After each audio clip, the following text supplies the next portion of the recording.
Alrighty, guys, welcome back to iCoach Nutrition Radio. Today I have a special guest, her second appearance on the show. The first time I brought her on, though, was when the podcast was called The Identity Project. So since then, we've changed to iCoach Nutrition Radio. But today we're going to be talking about the other 97% in your life. So many of y'all think that workouts are so important, and yes, workouts are great, but there's a lot of other factors that are extremely important today. And so Miss Bri Franklin is going to be chatting it up and talking to us about the other 97%. What's going on? How are you? I'm excited. I kind of, you're going to have to like rein me in today, because every time I start talking about this stuff, like whether it's just conversations or on podcasts, I just get really excited. So I'm sure this will be a fun one. Well, hey, I think we already saw that before we hit record here, and that first 10 minutes we were talking, we were already going off on a million different subjects. So that's okay. I mean, I think my listeners are used to that because that's what I do too, and I'm always like all over the place, going off on different tangents. So Perfect. It's all good. It's part of it. All right, so I reached out to you, and I saw that kind of like I saw that on your website and your Instagram bio, and I was just curious. I was like, what is this other 97%? Because I had thought to myself, and I talked to all the gym owners out there, I'm like, what are your members doing the other 23 hours of the day when they're not having that best hour of their day, right? And Yeah. so for you, essentially that we're kind of talking about the same thing there, but tell the listeners like a little bit more about like what you just told me. Like what is this whole concept of the other 97%? Yeah, I think it's just my desire to kind of put some understanding around, the ratio of where we spend our time and where our energy goes to. And you're right, we put a lot of emphasis on workouts, as well we should, but I think that actually skews our perception of what the workouts tend to give us. And if you break it down, if someone is going to the gym 5 hours a week, which is actually pretty high, that's 5 days a week for an hour at the gym, that equates to 3% of our time. So when I was, when I came up with just the 97% concept, it was just this idea that there's 97% of our time that most of us get really overwhelmed and confused about, what to do with. So we like crush ourselves in the gym, and whether we go to a CrossFit gym or get really good programming, regardless, we're like putting all of our effort into that 3%. And we're kind of losing it in the other part of it. So that's where that kind of came from, and it makes sense. Yeah, I mean, I totally agree with it, because it's like, I mean, at the end of the day, there's so many clients, they come to me and they're like, what workout should I do? What workout program, who should I follow? Blah, blah, blah. And I'm like, let's take a step back here for a second. Let's look at the 10,000 foot view of your life. Like how many days a week on average are you working out? I don't know, the last 90 days? Oh, like once or twice? I don't think that you should be so concerned about the workout program that you're doing or what gym you should go to or whatever. Like, to be honest with you, and honestly, this whole quarantine thing has been phenomenal for this, which is like, I just want you to maybe just start off working out at your own house so that we can eliminate the excuses of having to drive to a gym or make a class time or whatever the excuses are that are coming up. And I think we've seen that probably through this whole quarantine situation, like a lot less excuses and kind of the awareness that's been brought us, like, I don't have to make this workout thing like a 2.5 hour chunk out of my day. Like maybe it is only 15 minutes, and that's better than nothing, so I love that. I think that's like such a great concept in terms of like just putting an actual number definition on it, right? Because I like with nutrition, for example, I always tell clients like the 80-20 lifestyle, right? Like, okay, well, let's break that down by percentages then. Like if you need to be sleeping 7 to 9 hours a night, let's look back on the last 90 days of you tracking this. Like, how many of those days did you hit the 7 to 9, right? And then are you doing that at least 80% of the time? That would be considered like the 80-20 lifestyle, right? Right. So, and then I look at it with food too. I'm like, if I have breakfast, lunch, and dinner 7 days a week, 21 meals, like 17 meals, if I can dial those in, that's about 80%. And then like those other 4 to have the flexibility, freedom, whatever, like that's like about 20%, right? Yeah. So 100%. yeah, I love breaking things down to the numbers, because like what you talked about earlier was like, if we don't do that, then we're just like in our own head telling ourselves stories, like guessing, like, I mean, we're basically like playing make-believe. Totally. So yeah, it's some way to like, again, what we had already alluded to is it's such a subjective world. Like once we get out of the actual tracking of macros and the actual tracking of sets and volume and reps in a workout, the other elements seem like they're really just kind of like airy, like, oh, like sleep and like feeling less stressed and stuff. But we can put some parameters around it, and that's so helpful to know, because then it stops becoming this really overwhelming area of life that you can kind of create some systems for, and that's what makes me feel good and safe, and a lot of other people feel a little bit safer, is knowing that there kind of are these systems in place that can knock those things out, and you can see progress in them. Because otherwise, like you said, we're just guessing at progress. We can just be like, yeah, I think I feel better, like, but we don't actually know. So it takes away some of that unknown and that guessing, because humans are also terrible at like self-reflection and self-assessment. Like we're so bad at it. It's been studied ad nauseum, and they've done studies where they've had people just even just reflecting on the last 3 days of food intake, and it's constantly underreported. So it's just a way to take away some of that inaccuracy as well. Yeah. Well, and I think like a lot of people, it's the saying of like, if you're not tracking it, you can't really like change it. Right. And Hmm. so like, I think a Yeah. lot of people, and again, we're not talking necessarily about like MyFitnessPal or whatever here. Like a lot of people Right. hate tracking on MyFitnessPal, and I totally get it. Like I don't Yeah. really like doing it either. But like just tracking our habits, right? Like tracking what we're Right. doing on a day-to-day basis. I think a lot of people aren't tracking anything at all. And so it's really hard for them to really know how to make changes, right? And so it's Right. just the next diet that comes up or the next fad or whatever, right? So Yeah.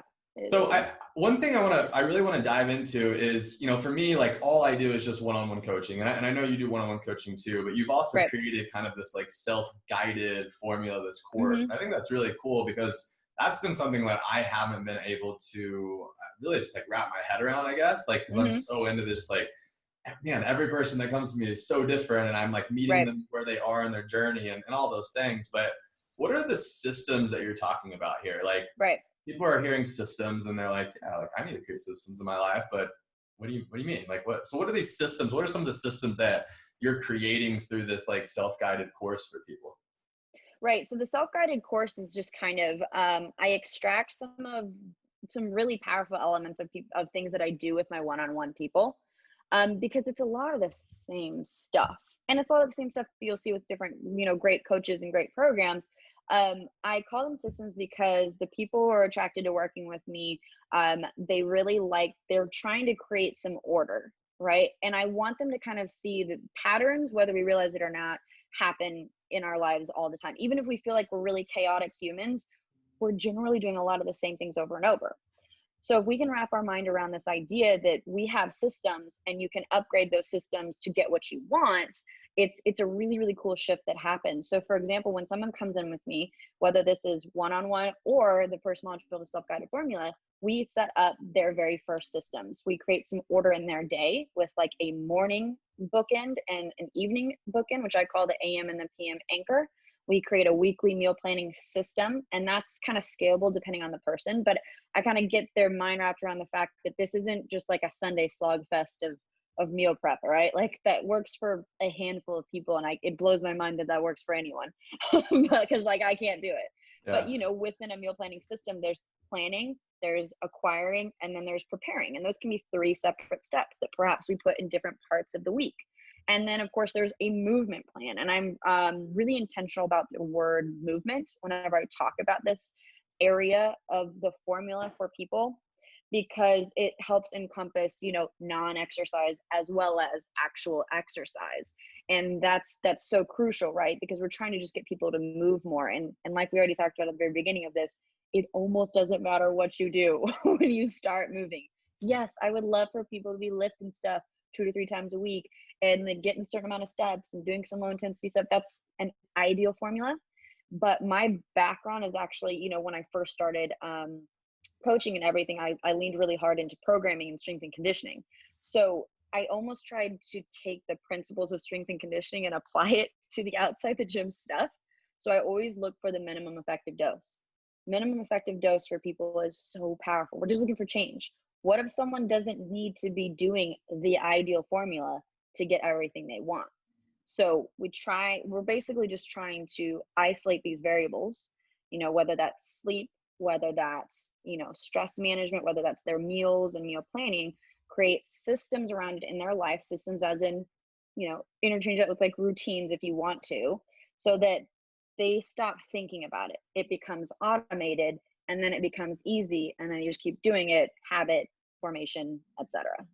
Yeah, no, I love that. Yeah, I mean, and it's exactly what I'm doing with clients, right? I mean, it's Yeah, like you're creating systems in their life. I mean, you're creating behaviors that that then create these new habits and eventually right. create this new like lifestyle that they're living. And I think like the I mean, and you see it too all the time, I'm sure, is like the reason why this works, right? Like it's slower, but this is why this works is Yeah, because every single person out there is so used to the all or nothing mentality. And every single time they start something, it's like a complete overhaul of their life. And right. yes, there are some people that crush it for 30, 60, 90 days or whatever, but then like they always go back to their same systems or behaviors Yes. or the lifestyle that they were living, right? Because it was So, an overreach. It was too large of a right, dose, right? The systems exactly. didn't match up to the actions, and so Right. it wasn't able to become automated. Yeah, totally. Yeah, I mean, and that's it. But I think like it's so hard for people to create these like systems to create this like what's the first step. The way I Yeah, talk about it is like when we go through this initial assessment process, like and really like through the first like month, I would almost say like my goal is to learn as much about you as I possibly can so that I can get right. a thorough enough assessment to be able to decide what's the lowest hanging fruit, like what's the first thing that we need to Yep, fix, yep. right? Because it can be like a domino effect from there, essentially. Yeah. Whereas most people, it's like, all right, I'm gonna do Whole 30 or whatever, right? And I'm gonna do like I can't even really do like I don't nor would I want to, but Oh it's my God. like No, I like I it's don't like do Whole 30 at yeah, I'm all. like guys, keto, like I don't think I could like even if somebody paid me a really like high amount of money, I don't think I could actually follow through with strict keto for the Oh rest my of my God. life. Oh my Like, I don't God. think I could. No, not unless you just don't want to live your life. And that's not to knock people that are able to make it happen. That's Yeah, beautiful and wonderful. However, I would argue that those same people now have to live a form of disordered eating for the rest of their life because they have to be so vigilant about it. There's no grandma's Nana's cheesecake happening, right? And so if they found something that works for them, that's beautiful. I just don't appreciate the message that because that works for some people, it should be the case for all people, especially when there's so many other cheesecake included options. yeah, yeah. Well, and that's just it. I mean, yeah, definitely not knocking anybody that, I've met plenty of people that like legitimately think and want that to be the lifestyle for the rest of their life. And I think Right. that's the question though, right? Like, if I'm going to do this, XYZ, Hmm. can I do this? Do I want to do this for the Right. rest of my life? And Right. if not, then it's almost like, I feel like a lot of the times, a lot of people are getting to that point where it's like they ultimately that's the question that they're asking because it's like, if not, what the hell is the point in doing it in the first place, right? I mean, and there are things that you will do short Desperation. term, right? Yeah. Yeah, well, yeah, exactly. But and like people argue, they're like, well, what about this and that? I'm like, yes, there are some things that you'll do for a short period of time. You'll test and try out, whatever. But like, Sure. you get the picture. It's like I'm trying to say here, like we have to focus on no matter what we're doing here, that the rest of our life, like if you want to live a healthy lifestyle, you're going to be prioritizing your sleep and your nutrition, your exercise and your Yeah. hydration, your stress management for the rest of your life. Yeah. I totally agree, and I think it has a lot to do with where people are at mentally and what they're prepared for. Because not to assume, but I would imagine that you probably encountered a lot of the same things. When you came into the nutrition world as I did, of like, man, we're trying to sell something that's really hard to sell, and like whether you were told. I mean, I was told that and everything.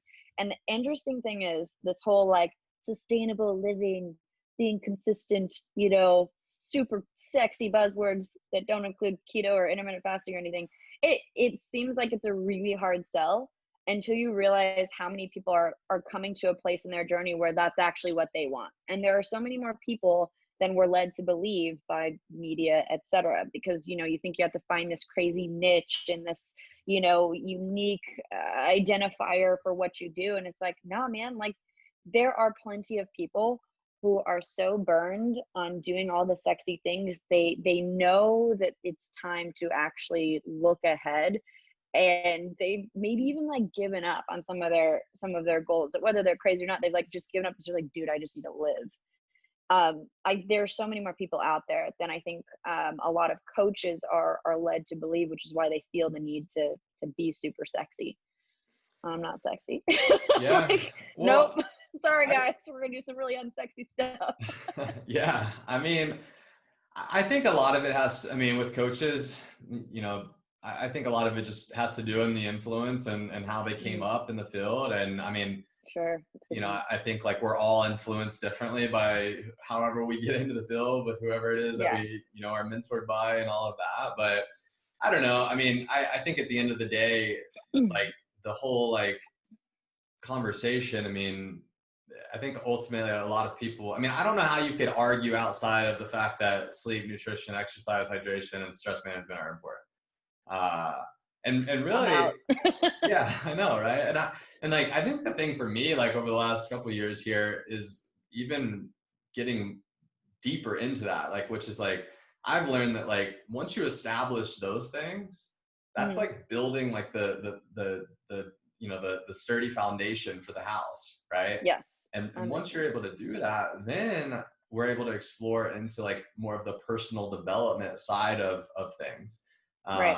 And I think that's where we can really start to improve like the mindset aspect, which so many, and mindset I know is like such a general word, but so many people struggle with like mindset. They struggle with like Yes. Oh, totally. they always, they're like, I think human beings, like they're self, you know, it's the self-sabotage struggle, right? Like Oh my god, we're it's so mean to ourselves. It's so mean to insane. ourselves. Yeah. I Yeah. have it literally in one of the expectations is, because I'm really clear about expectations at the beginning of the program. And one of them, like, it's like number 4 is you're gonna have to stop being a perfectionist dick to yourself. Yeah. Like, because it's going to show up every single time. And I Yeah. still have to struggle with it too. So if I'm still struggling with it this long in, it's like, all right, it definitely pops in. Yeah, and I struggle with it too. I think we always will struggle with it for the rest of our life. But Yes. I think what happens is like we catch it faster. We start catching it Yes. faster, and then we can Yes. We make spend less change time in faster. it. Mm-hmm. Exactly. Yeah, Exactly. totally. So yeah, but I think like I think at the end of the day, for so many people though, they have to find something though that they can use to be able to assess, Yeah. right? And they have to use something that they can like track and be able to assess. And it doesn't have to be the MyFitnessPal. Like I, with a lot of the clients, it's either like we'll do like a food picture log, or they just take a picture and send me all that, or they'll do MyFitnessPal, Mm-hmm. or they'll use like the habit tracker, and we'll Right. customize the habit tracker to whatever the habits are that we want to form in their life. Right. uh, it's like if you don't track it, you can't change it. And Yeah. there's so many people that don't track anything. And I think that piece right there is such a missing link, you know, like, Yeah, well, and there's got to be continuum too, right? Like and that comes down to the individualized assessment of that person, which as a coach, you're kind of taking in all of those pieces, mentally, what are you observing? What are you seeing in, nonverbals, right? Because you can track everything, like, the kind of coaches we see where it's like they're sending weight every day and macros every day and all that stuff. It's like, all the way to the other side of like just feeling stuff, right? So there is such a happy balance, but it's so crazy when you get someone tracking the right amount of things that's not overwhelming but is still substantive. How much more progress is seen. It's such a cool thing. yeah. Yeah, and you're absolutely right. I mean, it's, I think figuring out what that balance is for you, you know, like that's why again it's like it's individualized, customized. Like it's so hard. Like Yeah. every single as much as I want to, I mean, and there are general, like the general, those 5 6 categories I talked about there, like Hmm. generally all those things are important. Right. Individual meeting you are in your life and everything that you have going on, like that's what's hard. But I think like Yeah. all these diets and everything, and all the like unrealistic expectations is what puts these people in a place of the all or nothing mentality, right? Right. They put themselves in the self-sabotage place, because if you have a diet here telling you that, you know, there's good or bad, or you fail if you do this or whatever, Right. it's like that's what you're going to tell you, like that's how you're going to program your mind, you Right. know, like that's going to be the narrative that you start to create and that you start to believe, you know. No bueno. And I've like brought it up. I think so, I don't know. I feel like it makes a lot of sense where it's like I think of it as like we all have like an integrity bank account with ourselves, right? Where it's like every single time you say you're going to do something and you follow through with it, like you add $1 to the integrity bank Oh account. my God, I love that. And every time you say you're going to do something, you don't follow through with it, you take $1 away. And it doesn't have to be like Yeah. a stressful thing or anything like that, but it's just to bring No, awareness, that's right? such a cool analogy though. I love that because we talk about follow through a ton um, uh, with my clients because I mean, as I'm sure you've noticed, and this was something in myself as well, one of the biggest obstacles is how often people have not followed through. And when you lose that integrity in yourself, you lose trust in yourself. So people just keep making commitments and not following through, and that almost becomes a really, really vicious cycle. So one of the things that we really try to start hammering down early on is if you say you're going to do it, you do it. And if there's a part of you that is unsure, it needs to be backed up for a little bit Yeah. until you know that you will follow through. And I'm convinced it's one of the best feelings in the world to actually, even on stupid stuff, it's such a cool feeling to follow through on the things you say you're going to do, especially if you're coming from a background of setting big goals, being really, really excited. And then 2 or 3 days in, letting it go. I'm like, oh, there I am again. Oh, here I am again, starting over, failing. And then you just like get into that spiral. It's Yeah. gnarly. Yeah, 100%. I mean, it's so interesting. Do you know Tony Marinucci at all?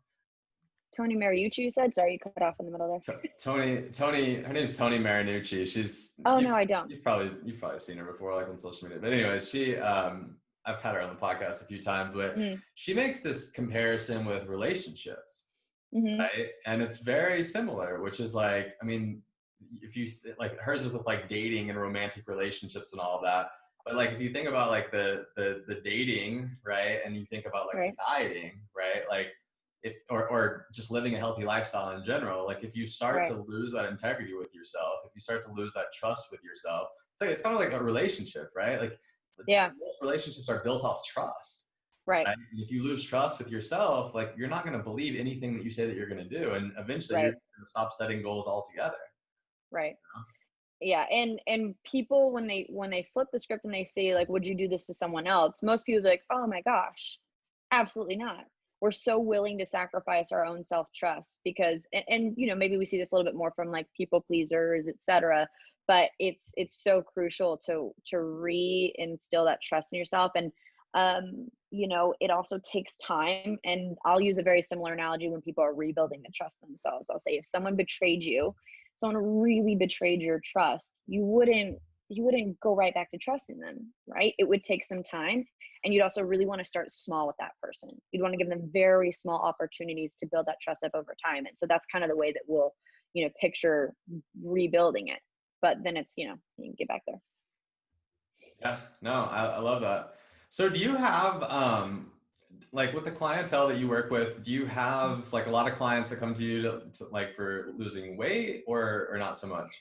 So there's been a really interesting shift. I think this is just my personal belief. I think anyone hiring a nutritionist or coming to a nutrition coach, like they want some body composition changes. All right. Like, let's be real. I have found myself, I think in the last year or so, getting really comfortable not making any promises or even overt insinuations that what I do is weight loss, fat loss related. And I'll kind of explain that a little bit in the sense that if people do the work, like if people implement these practices, and if they come into the program, I will tell you exactly what you need to do to see body composition changes. I will walk you through every step. I will help you understand what's going on in your body. I will help you understand how to do it for the future. But I make that distinction because a lot of times I'll get people in the program who are not ready for weight/fat loss, whether it's because systems are just need some time to be built up, whether it's because they've tried dieting for so long that their body just needs time to like heal. And alas, we sometimes don't see those changes for a little while. And then, of course, I don't take ownership of my people's actions. I really try to instill self-autonomy really, really early on, and make them feel like they are totally in the driver's seat. And if they want this thing, I'm going to tell them how to do it. for sure. So I don't know if that kind of like circles answer your question. Yes, of Yeah. course, people come in for changes. Do they always see it? They're always going to see some kind of change for sure. And I do have continuing options for people who want to get more specific with goals too. So just like you said, it's so individualized. It depends on the person coming in. Yeah. Yeah, no, and I love that. And I kind of knew you're gonna kind of bring that up there, which is essentially leading into like whether the goal is weight loss or not or whatever, but like a lot of people want to see those changes. And Yeah, with the totally valid. method we're taking with like things just being slower and like habits and Hmm. behavior change and all of that, like the question I wanted to bring up was is when you have these clients who they are making positive changes in these other areas, but like Hmm. they don't see the scale go down. Even if they didn't even have a weight loss goal, like psychologically Right. they don't see it going down. Yeah. I always talk about the conversation of like, look, these healthy habits that we're building into your lifestyle, these systems that we're building into your life, like you want to live a healthy lifestyle for the rest of your life, right? Like Hmm. you know that these things are important, that you're going to be doing these things for the rest of your life, like consistently. So like what's the alternative? Like are you just going to go back to what you were doing and like make things even worse and like keep going down It's that direction, true.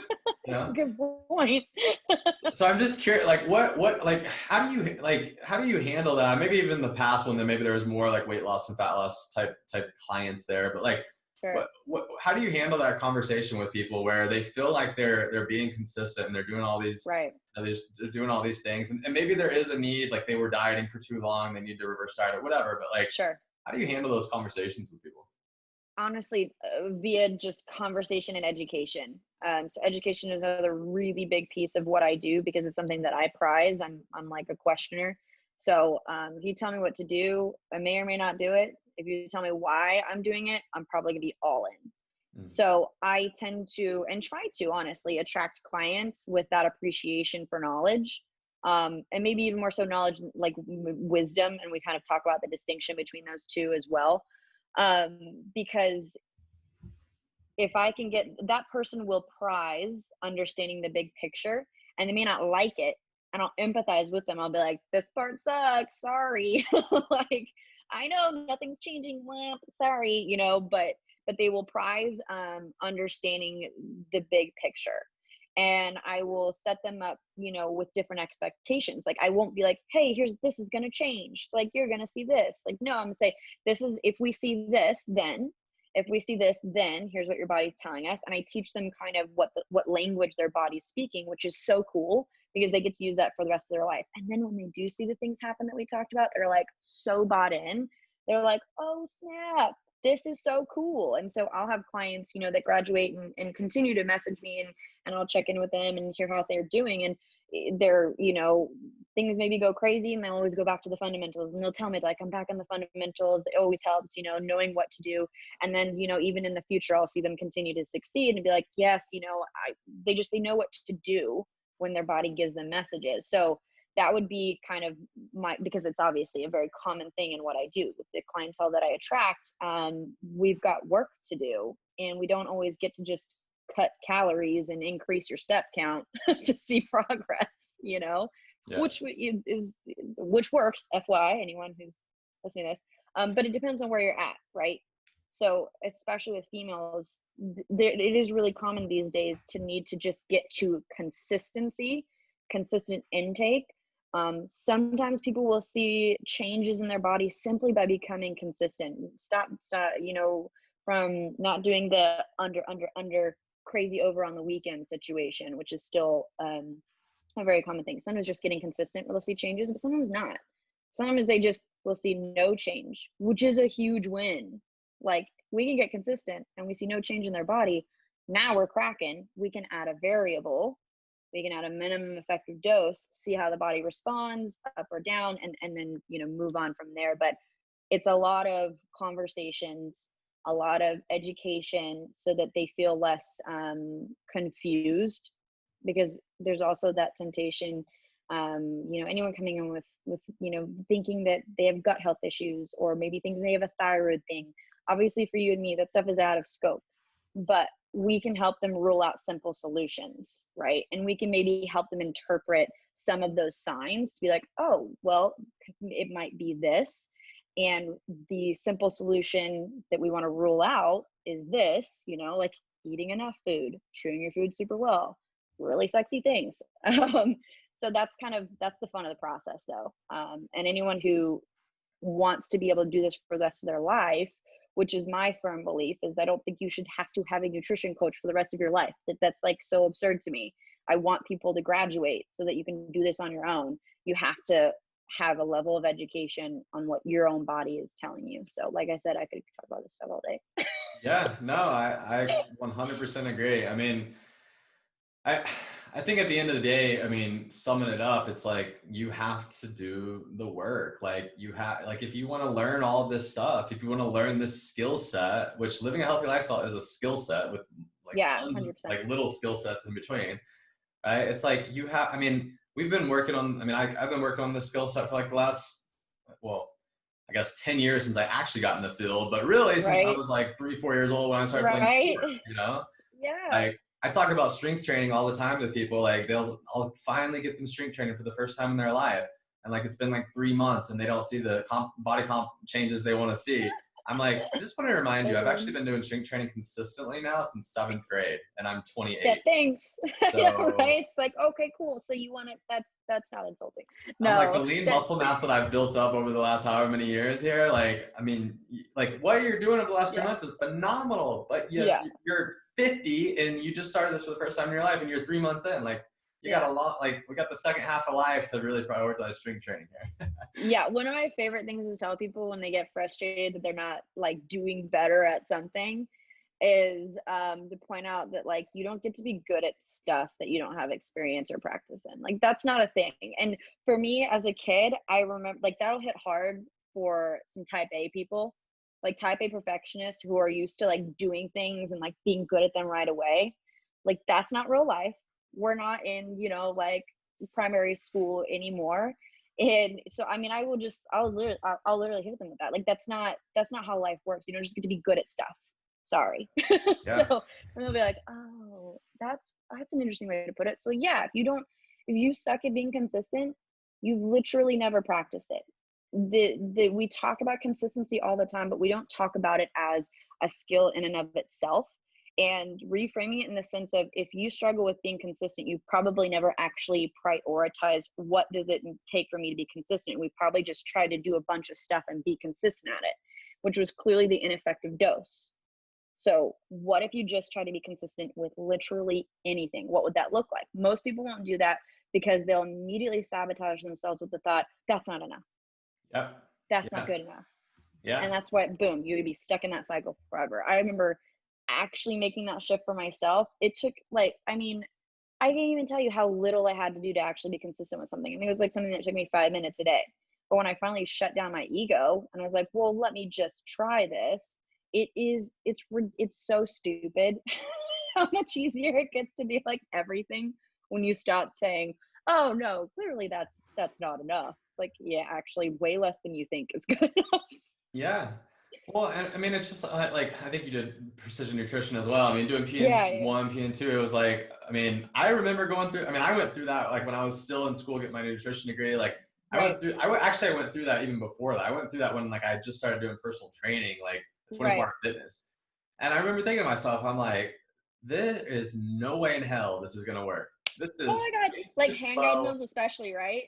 Do what? Like hand guide meals especially. I fought the hand guide meals for so long. Oh my Well, god. yeah, that, and then mainly just like the whole idea of this, like because I had people that actually like I had a client that I had done PM and like got coached by Mhm. PM, and so it was like one habit every 2 weeks, that's it, and I'm like, there is no way in the world, like, so it's just fun. I mean, even us, right? It's Yeah. like, Yeah. but that's why, I mean, it's like anything else. Like I love comparing it to finances too.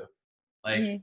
it's a skill set. Like Oh if my you came gosh, to me and yes. you wanted to pay off $100,000 in debt, or you came to me and you wanted to lose 100 pounds, it is going to be very, very, very similar in terms of what needs to Such a happen great to accomplish analogy. that goal. You know, Yes. Yeah, no, so I'm totally on board with that analogy too. Especially with like in the last few years of like really getting my finances more organized and in order and like figuring out like business and personal stuff. Like it's so freaking gratifying. It's got to be one of the best feelings in the world. But the habits are literally the same.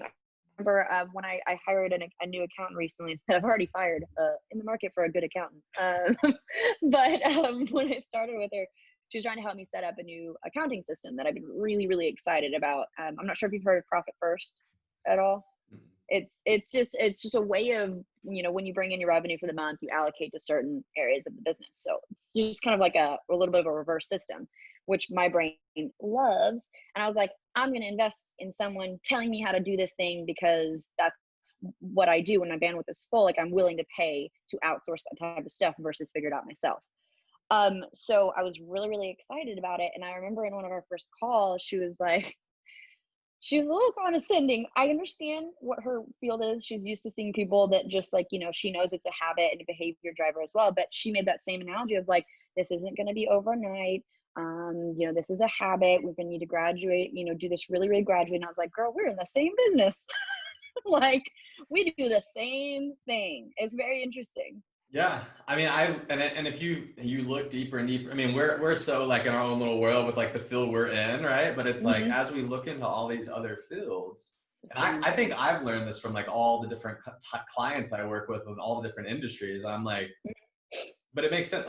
Like in business, you hear systems, right? Mm-hmm. Like most of the time we don't hear like systems like with all this stuff, but it's the same Right. thing. Like you have to Yes. build systems or structures or habits or whatever the hell you want to call it. Like you have to build that into your life so that you can actually start to have the awareness that you need to be able to make Yes. the change, that you need To that you live want to make. in life. That's literally, like, I like doing my new macro changes for clients to get that progressed, which is not all of my clients. Like, yes, that's fun. It's fun to nerd out on micronutrients, etc.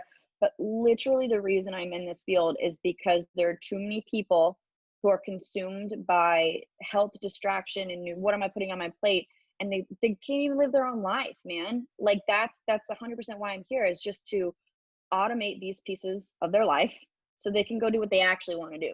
Who wants to actually, like, nobody wants to do nutrition all the days of their life except for you and me.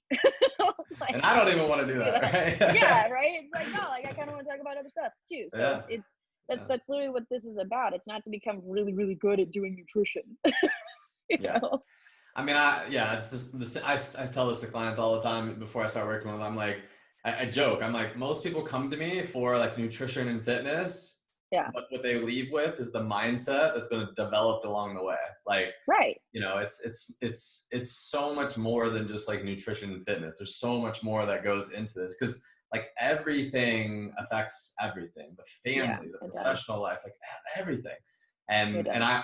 I think for me, probably one of the most rewarding things that I could ever hear from a program like graduate, or from a client graduating the program, would be like, nutrition, fitness, and everything we accomplished there was phenomenal. But Hmm. what that foundation then allowed me to do in terms of my personal and professional development, like I Right. became a better husband, I became a better, wife, like whatever, right? It's the And it's coolest like thing ever. that right there, like that's why I do what I do. It's like I want you to Sure. be able to live a healthy lifestyle so that you can be able to do everything in life that you want to do. Like, I mean, we all Yeah. hear like, especially with me having a kid, it's like we always hear, it's like, I want to be able to, I want to live a healthy lifestyle so I can be active with my kids and see them grow up and all that type of stuff. But like, Hmm. then people don't prioritize it, Yeah. and like it does somehow, some way, like it falls through the cracks and it doesn't become a priority. And Yeah. for me, that's easy to say because this is like my life and what I do, and I have no choice Yeah, but to for do it and sure. prioritize it. So I totally understand and can empathize with how hard it must be to be able to figure out these systems in your life when this isn't like what you do full time. This isn't, you don't do this. This isn't like your whole Right. world. So it's it's a challenge. It's not easy. It's so much easier said than done to be like, just trust the process, but ultimately you have to trust the process, and you have to Right. understand that it's going to be, we're not going to sit here and change Mrs. Jones' 47 years of habits overnight. This is going to Right. take time to build the lifestyle that you want to live. So Bri, I love it. I think we're always on the same page. I love what you do. Yeah. we need more soldiers out there doing it. So I know there's definitely room for many more. yeah, absolutely. Well, hey, I want to respect your time here. Where can everybody find you at on the social medias of the world? And is there anything you're super excited about that you want to like direct people to at all, or really Yeah, just follow totally. your awesome Instagram content that you put out here? Because Totally. Yeah. Well, tons of nuggets there. I'm mostly on Instagram. Coach B Frank. I don't know if I need to spell that out at all. Be Frank, Coach B Frank. And then Just a B, guys, nothing yeah, fancy. Coach just a B. yeah, exactly. And that's where I put out most stuff these days, to be honest. I take people on kind of at regular intervals these days. That's kind of the way I roll people in. And right now my individualized program is actually open. So I'm super stoked about because I haven't brought people in for like 3 months. Nice. It's been a minute. Things were extended. So I'm like really, really excited about that. I mean, if anybody just goes to Instagram, they'll see me yammering about it because I'm stoked. So it's the That's place to awesome. go. I love it. I love it. Well, cool. Well, guys, definitely go check her out. Like I said, I've been following Bri and known Bri for a long time here. So I don't even remember what we talked about on the first podcast, to be honest with you, but Stress. I think that's all I stress. remember is we just talked about stress a lot because it was Yeah. like Okay. big part of my story. Yeah. The Yeah. stress Yeah. Yeah. gangster. Okay. Yeah. So if y'all didn't listen to that, go listen to that. But today, I think this is a really good one to be able to take notes on, and really just like, guys, y'all have heard this a million times. Sleep and nutrition and fitness and Yeah. blah, blah, blah. Awesome. Cool. Like we all have heard it. We all know it's important. Start tracking it and start actually doing it consistently, not for 30 days or whatever, but like look back on a habit tracker, create some type of habit tracker. Look back on 365 days of tracking just one habit if you want to. But like, Yeah. can you actually do that at least 80% of the time? Like that's the question, and it's not sexy or fancy or anything. Like this stuff is super simplified, but I think that's the problem, right? Is it's not Yeah. sexy, it's not fancy. We've heard it a million times, but yet for some reason we don't prioritize it, and it's not a consistent thing. So, hey, what can you do, guys? I don't know. It's hard for all of us. Sleep. Yeah, Sleep is yeah. what you can do. First thing, like before you come asking which supplement you should take, if you're sleeping 5 hours a night, I'm literally gonna be like, yo, sleep's actually free. You don't have to spend any money on Go it. to bed, And go to please.